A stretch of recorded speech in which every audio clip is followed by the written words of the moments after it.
सब्र का फल अब टूट चुका है। हम आ गए हैं और हमारा पिज़्ज़ा भी आ गया। मेरे दोस्त बैठे हैं, बेसब्री से इंतज़ार कर रहे थे और ये बोल रहे थे हमें बहुत भूख लगी हुई है, जानवरों की तरह आवाज़ें निकाल रहे थे।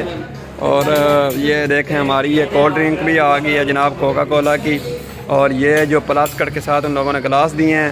और ये पिज़्ज़ा ऑनलाइन वालों ने अपनी जो क्या कहते हैं प्लेटें बनाई हुई हैं। और ये 7mm 9mm 2mm WMM और ये साथ में रंबा MM टोका MM। चेक करो तुसी जनाब, ये साढ़े हथियार ने जनाब। चलो जी तकसीम करो। और सुनाओ ठीक हो? असी हम पिज़्ज़ा खाने लगे हैं। खाना है तो भाई जान तुसी अपने अपने जेबें पैसे कढ़ो, जाओ तुसी जड़े नेड़े नेड़े जेडे भी पिज़्ज़ा शॉप है ना उत्थे पहुँच जाओ, इंजॉय करो, चिल करो।